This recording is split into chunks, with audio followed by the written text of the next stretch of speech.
이 말씀을 가지고 아버지의 뜻을 행하는 것이 믿음입니다 라는 제목으로 말씀 나누고자 합니다. 제가 군대 갔다 와서 대학 가신 거 다들 아시죠? 네, 고등학교 졸업하고 대외 실패해서 군에 입대했습니다. 그 과정에서 하나님의 은혜를 경험하게 됐어요. 아마도 그때가 아니었다면 제가 하나님의 은혜를 언제 또 경험할지 알 수 없었겠지만 언젠가 한번 경험했을 텐데 그때 아니었으면 어떻게 됐을까라는 걱정이 앞설 정도로 깊은 은혜를 하나님께 주셨습니다. 그리고 제대한 후에 다시 공부를 해서 대학에 들어갔습니다. 대학에 들어가서 한 가지 깊은 고민이 생겼어요. 나는 구원받았을까? 아니 총신대학까지 들어갔는데 목사하겠다고 결단하고 총신대학까지 들어갔는데 심각하게 고민이 되더라고요. 근데 왜 고민이 됐느냐면 저는 모태신앙으로 태어났잖아요. 어머니 기도로 태어났고 어머니 뜻대로 목사가 되겠다고 한 거예요. 제가 어떤 특별한 계기가 있었던 게 아니고, 물론 그 과정에 이제 대학 떨어지고 재수하고 군대 가서 하나님 제가 지혜를 가겠습니다라는 결단을 다시 하게 되고 그때서야 하나님께 눈을 내렸던 것을 기억해요.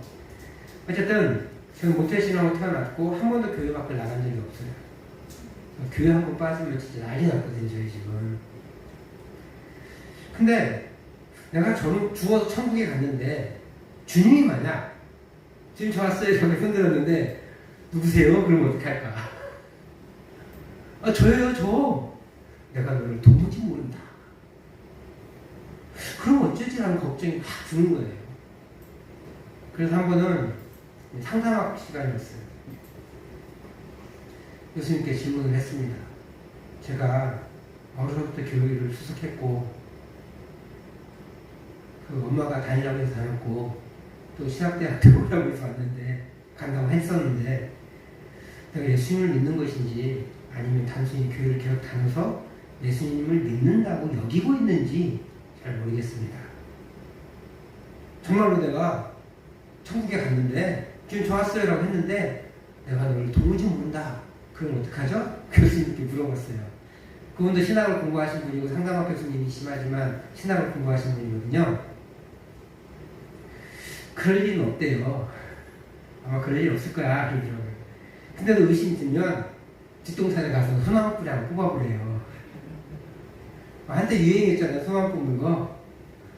저희 학교도 그런 일이 많이 있었거든요. 저희 그 학교도 총신대학이 산에 있어요. 그래서 산도 몇 번지예요. 지금이야 뭐 길 잘 나있지만 예전에는 비만 오면 뭐 운동화를 신발을 신고 갈 수가 없었대요. 근데 뒤에 산이니까 우리 선배님들이 그때는 목사님 아니니까 밤새 기도하고 온 거예요. 그래서 그 교수님이 1980년대에 학교에 와가지고 이렇게 올라오면 이슬 맞고 내려오는 학생들이 있었다고. 그때는 신대원이랑 학부랑 같이 있었거든요. 이슬 맞고 내려오는 전사님들이 계셨다고 그러더라고요. 참 걱정이 되면 뒤에 올라가서 뜬성 올라가서 손나무 한번 뽑아버려요. 근데 뭐 도저히 제 마음에 감동이 없어요. 저도 그 정도는 알잖아요. 신학 성경을 읽어봤으니까. 그리고 그 성경에 있는 말씀이니까 그걸 설명해 줘야 되는 거니까. 그래서 이번에는 교리를 가르치는 교수님한테, 이분은 신학을 전공하시고 또 특별히 조직신학이라는 것을 공부하신 분이에요. 그분한테 또 물어봤어요. 똑같이. 저 주님 천국 가는데 주님 내가 오늘 도무지 모른다 그러면 어떻게 해요 교수님? 그랬더니 한참 생각하시더니 이렇게 생각하시더니 이론적으로는 그럴 수 있겠네요 그러더라고요. 너무 쉽게 얘기하시는 거야. 이론적으로는 그럴 수 있대. 그럼 실제적으로는 안 일어난다는 거잖아요. 이론적으로는 가능하지. 그러니까 말씀을 따라 그런 고민들을 가지고 고민함들을 가지고 이렇게 살아가면 그럴 일이 없다는 거죠. 그런 고민 자체가 아주 훌륭하다라는 거라고 말씀하신 거죠. 다른 말은 설명하지 않았지만 그 한마디가 제 모든 근심을 사라지게 만들어버렸어요. 그래, 그건 이론으로나 가능한 거야. 근데 오늘 주님은 왜 이렇게 힘들게 우리를 마음을 힘들게 이런 말씀을 하실까요?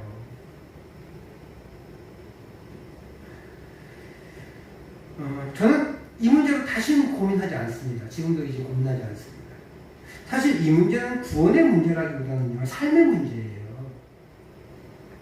피상적인 고백이 아니라 삶의 진실한 고백이 있는지를 묻는 질문이거든요. 나 예수님 믿습니다 라는 그런 고백이 아니라 내가 예수를 믿기 때문에 내 삶의 전체적인 모습이 바뀌었느냐를 묻는 거예요. 그런데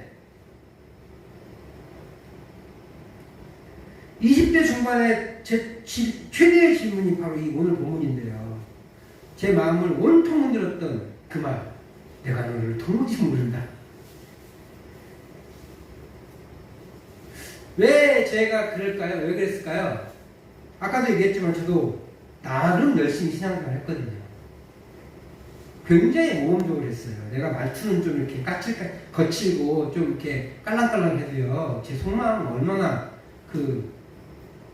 뭐라고 해야 돼? 정직한지 몰라요. 말투가 이렇게 하면서 내 점수를 많이 깎아먹는 거지. 대표적인 예로 제 나이가 저보다 많은데 저보다 늦게 들어온 그 학생이 있었어요. 전도사님이. 저도 늦게 들어갔잖아요. 근데 저보다 더 늦게 들어왔어요. 근데 이제 그때 이제 2년 후배인가 그럴 거예요. 2년 정도 같이 공부했잖아요. 그 신대원 때도 왔고. 근데 뭐 저도 맨날 청바지 입고 다니고 놀러 다니고 기도는 별로 안 하는 것 같고 말씀은 좀 이렇게 신실하지 않고 뭐 이러니까 저 전도사 별로 없나, 저 선배 별로 없나 보다 이러고 있었어요. 근데 한 3년 신학대학원을 마치고, 그분도 이제 신학대학을 왔고, 신학대학원을 마치고 우연히 사역지에서 만난 거예요. 근데 이제 저는 이제 멀리서 이제 그 학교 다닐 때는 멀리서 그냥 저 선배 정도지, 하지만 신학이랑 같이 이야기를 섞고 사역에 대한 고민들을 하고 그러잖아요. 그분 영화부하고 아기학교를 했고 저는 이제 청년부를 그때 담당했었거든요. 근데 고민함들 얘기할 때, 옛날하고 좀 다른데? 막 이런 게 있는 거예요. 그래서 저한테 그 얘기를 하더라고요. 나 학교 다닐 때 대껄렁껄렁한 줄 알았더니 역시 목사님은 목사님이네요. 그러면서 친하게 지내고 지금도 가끔 연락 오고 지난번에 한번 우리 교회 방문도 한 적이 있었어요. 물론 아내랑 친해서 그렇긴 해요.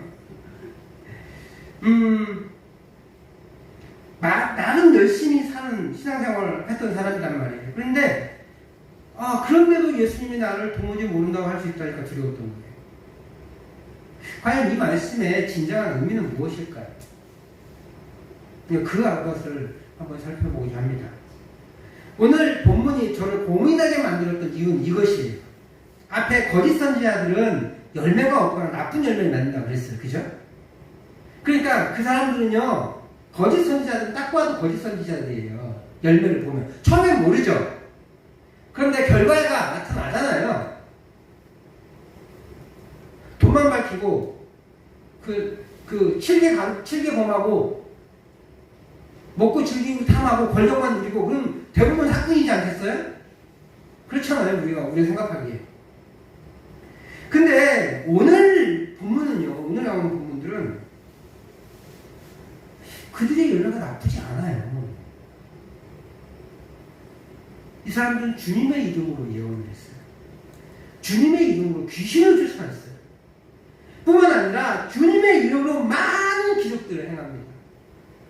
주님의 이름. 그리고 그것이 실제 일어나요. 그러니까 이 사람은 훌륭한 목회자다, 훌륭한 지도자다 라고 보지 않겠네요.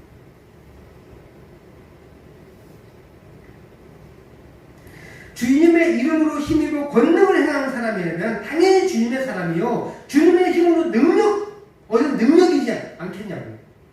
오히려 우리는 이런 능력을 행하는 사람들을 부러워하지 않습니까?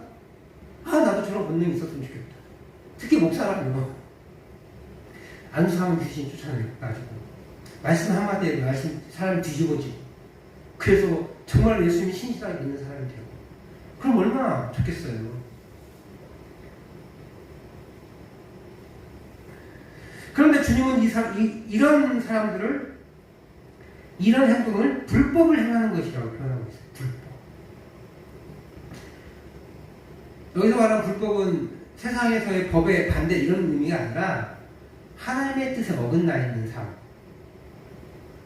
그런 뜻, 그런 거예요. 그런 거. 법이 없는 거예요. 법이. 하나님의 법이 없는 거. 이런 사람은 어떻게 되는지 알아요? 나중에 권력자가 되죠. 그래서 사람들을 쥐락펴락합니다. 돈 갖고라고 하기도 하고요. 뭐든지 순종하라고 얘기합니다. 순종은 나한테, 목회자한테 하는 거예요? 하나님께 하는 거예요? 하나님께 하는 거예요. 그래서 서로 기도해야 돼요. 목회자도 기도해야 되고 우리 성도님들도 기도해야 돼요. 그래서 목회자랑 성도들이 한 마음이 되어서 가야 돼요. 그래야 교회가 아름다운 교회예요. 그래야 교회가 교회다운 교회가 되는 거예요. 목회자가 나를 따라하는 거, 아무 생각 없이 따라오는 것, 그 교회 아니에요. 그냥 독재지. 하나님은 독재를 만들지 않았어요. 목회자가 철저하게 그 하나님의 뜻에 따라 움직여야 돼요. 때로는 우리 성도님들이 기도를 안 한다면, 말씀을 읽지 않는다면, 하나님 뜻을 모른다면 그것을 이제 길을 제시하기 위해서 조금 어거지로 쓸 수도 있겠죠. 근데 뭐 자기의 말을 안 듣는다고 사탄의 자식이라고 하는 이렇게 하면 그거는 독재자예요. 어디 하나님의 종이 하나님 뜻 아닌 내 뜻을 얘기해요. 저는 종이라는 단어를 굉장히 조심스럽게 씁니다. 저는 종놈이라고 해요. 처음에 원래 종이지 어떻게 종님이에요. 근데 하나님의 종이기 때문에 종님이 될 수도 있겠구나 라는 생각은 해요. 하나님의 뜻을 정할 때는 종님이 될 수 있어요. 하나님의 대사가 되기 때문에, 사역 대자가 되기 때문에 그럴 수 있다고 생각합니다. 근데 자기 이야기 하면서 하나님의 종님이라고 하면 안 되지. 그러니까요, 목회자랑 성도랑 수준이 같아져야 돼요. 절대 목회자가 높으신 분이고, 그러니까 목사님만 좋은 분이고, 우리는 뭐 죄인입니다. 그렇게 말씀하시면 안 돼요. 수준이 같아져야 돼요. 아무래도 저는 연구를 더 했기 때문에, 성경 지식은 좀 더 알 수 있겠죠. 그건 성경 지식에 관한 거예요. 그래서 성경을 연구해서 같이 말씀 나누는 거죠. 그런데 감사하게 하나님이 저에게 권위를 주셨어요. 말씀을 선포하는. 그래서 그 말씀의 선포를 하나님의 말씀으로 인정받게 원하시는 거예요. 그래서 이 자리에서 선포되어지는 말씀은 이 성경을 하나님이 저에게 주신 은혜대로 선포했다면 하나님의 말씀이고, 또 그 말씀을 내 마음대로 내가 하고 싶은 대로 얘기했다면 그건 하나님의 말씀이 아니에요. 결론을 이미 다 얘기한 게 되어버렸는데요. 저와 여러분들은 같은 수준으로 가야 돼요. 그래서 한 마음이 되어야 된다.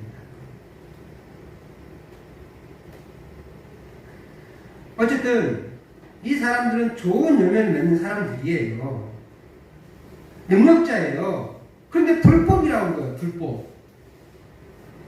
다시 말해 하나님의 뜻에 어긋나 있다는 뜻이에요. 하나님의 뜻에 안 맞는. 그러니까 혼돈의 상태야. 혼돈의 상태.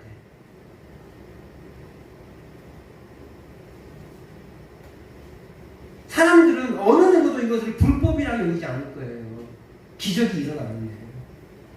근데 문제는 뭐예요? 혼돈이 일어나는 거예요. 누가 하나님인지 몰라. 내가 하나님인지 저 하나님이 진짜 하나님이신지 목회자가 하나님으로 착각하게 만들어버려요. 그런 혼돈들이 만들어진다는 거예요. 불법이 아니라 오히려 주님의 능력을 널리 알리는 것이 아니냐라고 말할 수 있다는 거죠. 오늘 이 본문을 읽으면. 그래서 좀 두려웠던 거예요.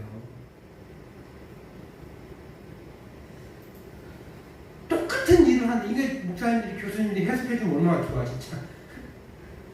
해석은 안 해주고 풀 수 있겠네 뭐 일단 이거 얘기했으니까 제가 의문이 안 풀리는 거 아니에요.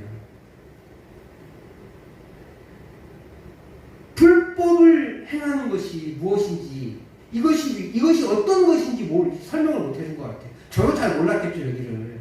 내가 너무 도무지 모른다라고만 얘기했지. 근데 예수님이 뭐라고 표현했다고요? 불법을 행하는 자다. 내가 행동이 불법이냐 아니냐 나는 알 수 있어요. 왜요? 내가 높아지는 거예요. 나의 힘대로 하고 내 열심으로 하면 내가 높아지기로 해. 그러면 나를 높여주지 않으면 어떻게 돼요? 팩하고 쓰러지죠. 안 해? 나 안 해? 막 그러는 거죠. 시험 든다고 하죠. 하나님 말하고 하는 사람이 어떻게 시험에 들어요? 사람 보고 목사 보고 한 거예요. 그런데 나는 안 알아주니까 목사가 안 알아주네 하고 빠져서 교회 안 나오고 성도가 안 알아주네 하고 교회 안 나오고 그러는 거 아니에요. 그걸 불법이라고 표현한 거예요.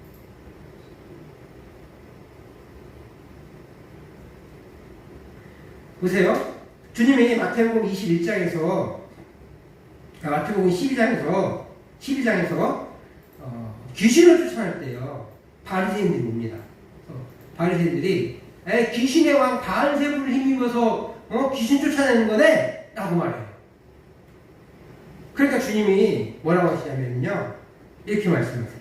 우리 12장 26절에서 28절 말씀 한번 읽어볼게요. 시작. 만일 사탄이 사탄을 쫓아내면 스스로 분쟁하는 것이니 그리하고야 어떻게 그의 나라가 서겠느냐.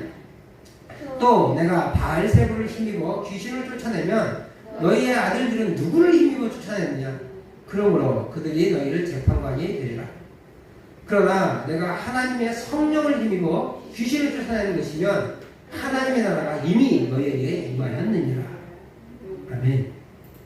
우리 예수님이 누구의 힘입어서 귀신을 쫓아낼 때요? 하나님의 성령을 힘입어. 그래서 하나님 나라가 이미 임한 걸 선포하고 있어요. 사실 이 12장 28절은 엄청난 말씀이에요. 바리새인들 앞에서 하나님의 나라가 이미 임했다고 선포한 거잖아요. 막 하나님의 나라가 막 달려왔다는 뜻이거든요. 이제 막 도착했다. 이게 이제 하나님의 나라가 예수님을 통해서 펼쳐지는 거예요. 그 엄청난 선언이 28절인데 그 역사가 어디서 일어난다고요? 하나님의 성령을 통해서. 보세요. 주님의 이름으로 능력을 행하는 거면 당연히 누구의 싸움, 귀신의 싸움이 아니라 누구의 싸움이에요? 성령의 싸움이라고 우리는 생각할 수밖에 없잖아요. 이렇게 봤을 때 우리는 7절 22절의 능력이 주의 이름으로 행하기 때문에 성령의 능력으로 일어났다고 판단하는 것이 너무 다양하지 않습니까? 그런데 주님은 그것을 성령의 능력이라고 하지 않고 불법을 행하는 자들이라고 평가해버렸어요. 23절 같이 한번 읽어보겠습니다. 시작. 그때 내가 그들에게 밝히 말하되 내가 너를 도무지 알지 못하니 불법을 행하는 자들아 내게서 떠나라. 제가 저 빨간 글씨를 이해했다면 제가 20대 때 그런 고민이 그렇게 깊지 않았을 거예요. 근데 어디까지만 기억나냐면 저 빨간 글씨 앞에 내가 너희를 도무지 알지 못해. 거기까지만 기억나는 거예요. 그럼 어떡하죠, 주님? 이렇게 물어봤던 거죠. 심지어 그런 사람들이 예수님 찾아왔을 때 내게서 떠나가라! 라고 선언하십니다. 예수님과는 전혀 상관없다는 선을 분명하게 그어버린 거예요.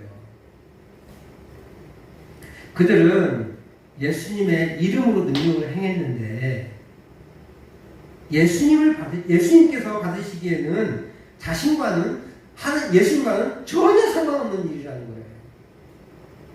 그래서 제가 고민이 됐던 거죠. 20대 중반에 대학에 들어가서 동생이 목사가 되겠다고 신학대학에 들어갔는데 이 말씀이 되게 무서운 거예요.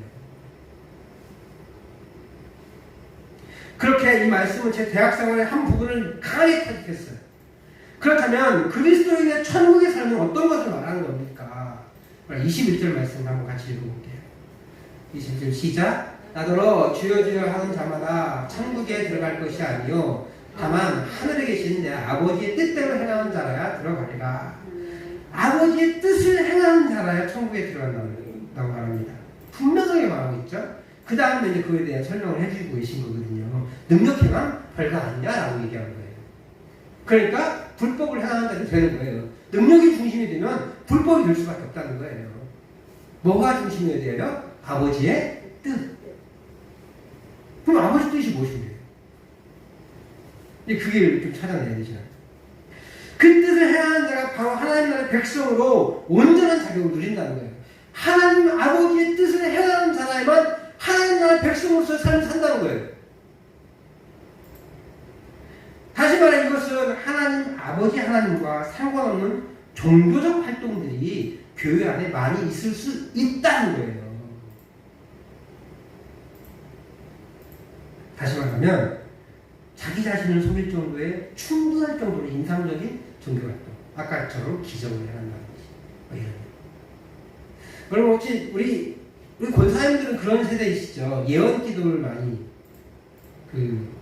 많이 유행했던 시대. 유행했다는 표현 쓰니까 좀 이상하긴 한데 요즘 교회 안에 예언 활동들이 많이 없잖아요. 신사도 이단이라는 그 이단들을 좀 해요. 아예 선지자들이 있어요. 그 사람들. 제가 딱 얘기할 건데 선지자들이 있어요. 그 사람들 지금도. 근데 우리 어르신, 우리 권사님들 젊었을 때만 해도 예언 기도 하시는 분들 좀 있었어요. 근데 그분들 교회 잘 안 나오고 나중에는 집으로 와! 그래서 내가 기도해줄게. 그리고 이렇게 기도할 때 그냥 못 가고 돈 몇 푼이라도 가져가고 뭐라고 사들고 가야 되잖아요. 안 사들고 가면 안 해주기도 하고 막 그런 일들도 벌어지잖아요. 그럼 저는 이렇게 생각해요. 무당하고 뭐가 다르죠? 기도하긴 했어요. 근데 돈 받고 기도해주고 선물하고 기도해주고 물론 감사해서 주는 거지. 우리는 기도를 해주니까. 근데 우리는 가는 마음은 뭐예요? 이 일이 어떻게 될까 고민이 돼서 알고 싶어서 같은 선물 들고 가는 거잖아요. 그냥 너무 힘들어서 기도해주기를 원하는 그분께 찾아가는 게 아니라 저분께 가면 신령하고 예언의 은사가 있다 하더라. 혹시 내 미래를 알려주지 않을까? 라고 하는 마음에 돈 챙겨가지 않으시는 거예요. 선물 챙겨가지 않으시는 거예요. 그렇다면 무당한테 복비 챙겨가는 거하고 똑같은 거잖아요. 그런 것을 우리 주님은 불법이라고 표현한 거예요. 하나님과 상관없는 종교 행위예요.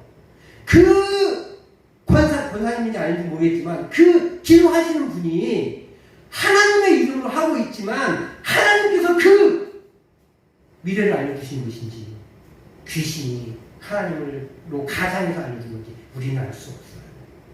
그런데 우리 주님이 이 본문을 기준으로 얘기한다면 그 사람은 하나님과 상관없는 불법을 행하시는 것들이 자기가 못하시잖아요. 자기가 들어가고 자기의 제목이 쌓여. 목회자도 마찬가지. 목회자가 돈 버는 사람이에요. 오직하면 나라에서 세금도 안 받아요. 요즘은 좀 봤죠. 목회자는 월급 받지 않습니다. 사람이 받지. 그러니까 원래는 그거에 세금 매기지 않아요. 그래서 목회자는요, 사람이 얼마 준다고 묻지 않는 거예요. 주냐고 묻지 않는 거예요. 사실 물어야 돼요. 그거 갖고 살아야 되잖아요. 그 사람이 가지고. 계획을 세워야 되잖아요. 물어봐야 되는데, 물을 수가 없죠. 살아야 돼. 교회가 주는 대로 사는 거죠. 이제는 교회가 월급을 주죠. 그러니까 물을 수 있어요. 세금도 내야 돼요. 조금 내서, 조금 받으니까 세금을 안 내지, 우리가 세상에 받는 기준으로 받는다면 저희도 세금 내야 될 거예요.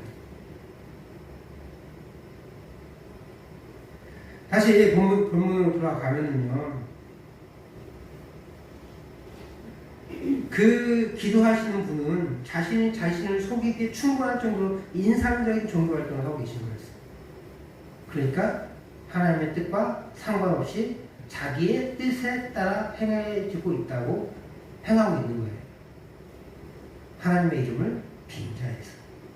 오늘 주님은 그걸 분명히 얘기하고 있는 거예요. 이 말은 바로 이단들 그리고 최근 유행하는 교회 안에 스며든 신사도 운동을 하는 사람들 역시 이런 부류라고 할 수 있어요.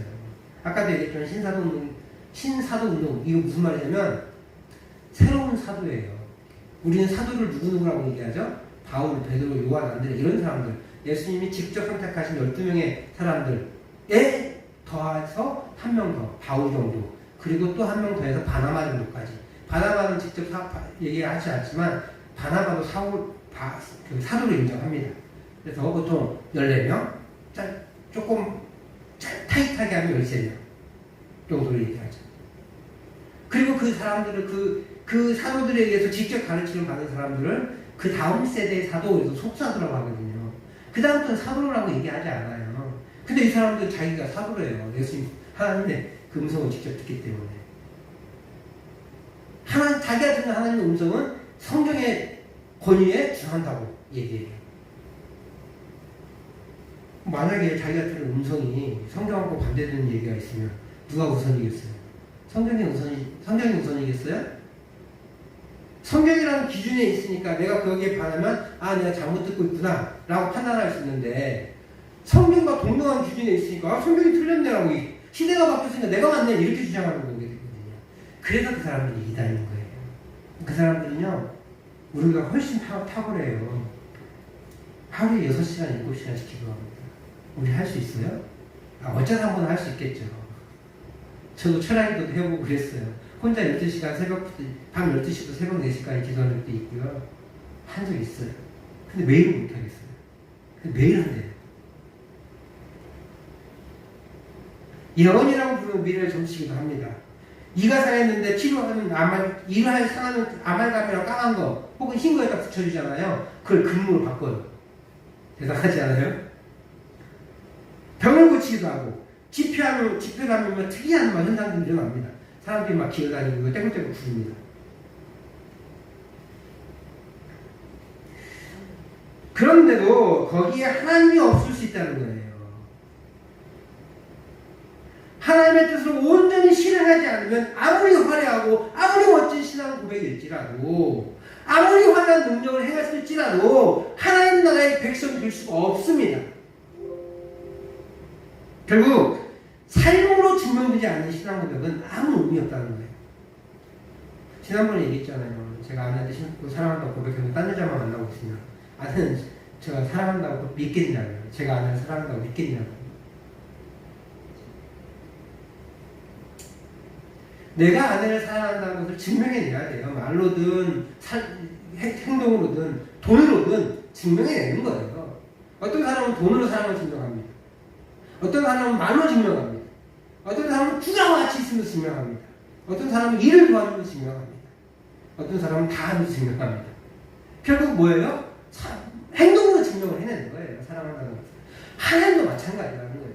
말로 아무리 잘해도 말만 해놓고 다른 행동은 전혀 다른 삶을 산다면 그건 하나님의 사랑이 아니에요. 그래서 믿음은 삶이 수반되어야 온전한 믿음이고, 고백만 하면 믿음이라고 봤던 것이 옛날 고백주의예요. 고백주의. 나는 오늘부터 주님을 믿습니다. 내 구세주를 믿습니다. 그럼 너 구원받았어 라고 하는 것은 고백주의 형편하거든요. 그거는 반쪽도 못 돼요. 믿음은 반드시 삶이 수반되어야 돼요. 그래서 삶으로 증명되지 않은 믿음은 믿음이 아닙니다. 그래서 야고보서가 이렇게 얘기하는 거 죽은 믿음이라고. 그러므로 우리는 삶으로 하나님의 뜻을 실현해내야 합니다. 다시 묻습니다. 그러면 하나님 뜻은 어떻게 알죠? 기도로 하는 사람들이 있어요. 그게 신사도 이단이에요. 그 신사도 이단의 목사가 어떤 얘기를 하는데, 그 사람은 언제 예배를 드릴지 몰라요. 11시가 다 됐는데 집에서 출발도 안 했어. 본문도 안 알려줘. 그리고 그러니까 이제 언제 하나님 설교가 끝날지 모르니까 밖에서 기사들이 대기하면서 차가지고 뭐라고 달려오는 줄 아세요? 말씀 온다 그럼 달려오대요. 그래갖고 설교를 한대요. 설교 중에 하나도 안 하는 거지. 기도만 하고. 그러면 어서 많이 들어오면 내려와 있어요. 말씀 온다. 옛날에 한가닥 하셨잖아요. 무당들이.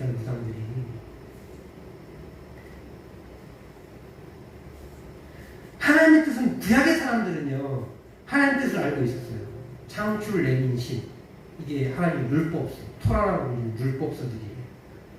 그래서 잘 지키게 행하는 거예요. 근데 그들은 실패했습니다. 결국 그래서 아수르의 북이스라엘이 멸망하고 140년 뒤에 140년이 채 안 돼 135년 만에 남유다가 바벨론에서 멸망된 거예요.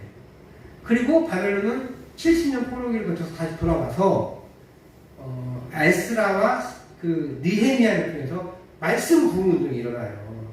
말씀 부흥 운동이 일어나는데 그것도 얼마 안 가서 흐트러집니다. 그래서 암흑기가 시작돼요. 이때 나타나는 사람들이 있어요. 누가 나타나냐면 바리새인들이 나타납니다. 바리새인들. 많이 들어봤죠. 바리새인들 나쁜 놈들이죠. 근데 절대 무시할 수 없어요. 왜냐하면 이 바리새인들은요 평신도들이에요. 말씀대로 살고 싶은 거예요. 그러니까 고민이 돼요. 안식일에 일하지 말라고 그랬는데 어떤 게 일일까? 어떤 게 일이 아닐까? 물론 밭에 나가서 일하는 건 당연히 일이죠. 그거 말고 어디까지 걷는데 어디까지가 일이고 어디까지 일이 아닐까? 그래서 그 사람들은요 1km 정도를 잡았어요. 왜냐면 1km 넘으면 피곤하거든요. 땀이 나고. 그러니까 1km까지만 갈 수 있는 거예요. 이 안식일이라는 1km 이상 걸으면 안 돼요. 밥 먹을 때 어디까지가 일일까? 불을 피워서 요리를 하면 그건 일인 것 같아요. 불은 안 피워요. 그래서 안식일 예비일 날 사람들은 불을 다 음식을 장만하고 안식일 날은 불을 피우지 않고 그 만들어진 음식만 먹는 거예요. 차려서. 차리는 것까지는 일이 아니다. 이런 거죠. 얼마나 대단해요. 말씀대로 살고 싶으니까 일주일에 2번씩 금식하는 거예요. 물론 일주일에 2번씩 금식하라는 거 하겠냐고요. 근데 우리 주님은 그 바리새인들을 뭐라고 표현했어요? 독사의 자식들이라고 그랬어요. 얼마나 우리나라 표현하면 도구 자식들이거든요. 개의 아들이라는 뜻이에요. 그처럼 심한 게 독사의 자식들이에요.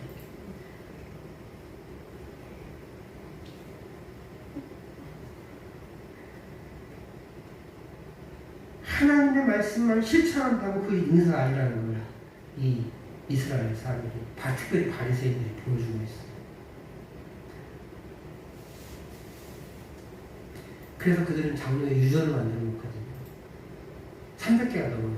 10개만 10개 주셨는데 하나님이 그들이 만들어낸 유전은 300개가 넘어요.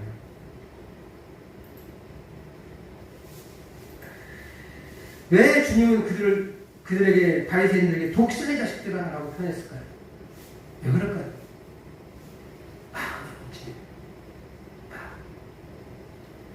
일방적인 관계를 요구하고 일방적으로 자신의 행동만 강조하는 것을 주님은 오늘 불법이라고 표현했어요. 행동을 강조하고 있지만 행동만 강조하는 것이 아니라는 거예요. 믿음은 삶으로 증명되어야 된다 라고 말씀하고 계시지만 삶의 행동으로만 되지 않는다는 거예요. 그럼 뭐가 수반되어야 돼요?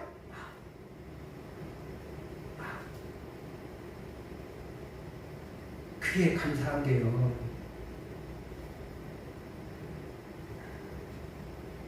만약에 있잖아요. 행동만 강조한다면 어떤 일이 벌어질까요? 우리는 아무도 구원받을 수가 없어요. 완벽해야 되기 때문에. 그래서 율법으로 구원받지 못하는 거예요. 완벽할 수가 없으니까. 하나님 분명히 율법을 통해서 구원에 이를 수 있는 방편을 주셨거든요. 그렇지 않아요? 근데 그 누구도 수행할 수 없기 때문에 율법으로는 구원에 이를 수 없는 거예요. 우리 주님이 행동만 강조했던 하나님 나라의 삶의 백성들이 삶으로 증명해야 된다라고 하면 또 우리는 절망할 수밖에 없어요. 우리는 사실 증명 못하거든요. 어떻게 우리의 믿음을 행동으로 증명해낼 수 있을까요? 못합니다. 그러나 마음의 문제이기 때문에 가능한 거예요. 마음은 완벽을 요구하지 않아요. 실패할 수도 있고 부족할 수도 있고 작을 수도 있어요. 그렇지만 내 마음이 들어간 행동이라면 과거의 두 렙돈이 그 부자의 한 달란트보다 훨씬 귀했던 것처럼, 아니 그것만이 헌금이었던 것처럼 우리의 마음이 집중되어 있다면, 우리의 마음이 우리 행동에 쏟아져 있다면, 하나님을 사랑하는 그 마음이 우리의 행동에 쏟아져 있다면, 그 행동이 완벽하지 않더라도 우리 주님은 우리의 삶을 믿음의 행위로 인정해 주시는 거예요. 그러므로 중요한 것은 하나님과의 관계예요. 일방적으로 막 쏟아붓는 것이 아니라, 일방적으로 나만 혼자 열심히 하는 것이 아니라 하나님의 뜻이 무엇인지 알아내는 거예요. 그분의 통치를 기꺼이 받고자 하는 마음, 그리고 그분을 사랑하여 그분의 뜻을 실천하고자 하는 마음, 그 마음을 하나님은 기뻐하신다는 거예요. 그래서 완벽하지 못해도 괜찮습니다. 우리가 우리 의를 드러내고자 한다면 완벽해야 하지만, 그래서 완벽하지 않는 실망하고 실패하게 여길 수 있지만, 우리의 마음을 보시는 주님께서는 우리의 행동이 완벽하지 못할지라도 하나님 나라에 더 나은 의를 실천하는 것이라고 인정해 주신다는 거예요. 내 의가 아닌 하나님의 의를 실현하고 실천하려고 함으로 하나님의 뜻을 행하는 그리스도인이 되기를 소망합니다. 그러기 위해서 우리는 말씀과 기도 놓지 않고 합니다. 꼭 길게 하지 않아도 돼요. 우리 길게 하신 것이 습관이 되시고 또 그렇게 하는 것이 꼭 기도처럼 느껴지신다면 시간을 정하셔야 되겠죠. 그렇지 않아도 길게 안 하니까 안 하는데, 이것보다 짧게 하더라도 무조건 하는 게 좋습니다. 그 말씀과 기도가 우리 삶으로 이어질 때, 그리고 그 말씀과 기도를 통하여서 하나님의 음성에 귀 기울일 때, 그래서 우리 묵상하는 거잖아요. 그렇게 함으로 우리는 하나님의 뜻을 행할 수가 있는 것입니다. 그렇게 하나님의 뜻을 실천함으로 주님의 기쁨이 되시는 우리 귀한 성도님들 되시기를 주님 이름으로 축복합니다. 같이 찬양하시겠습니다.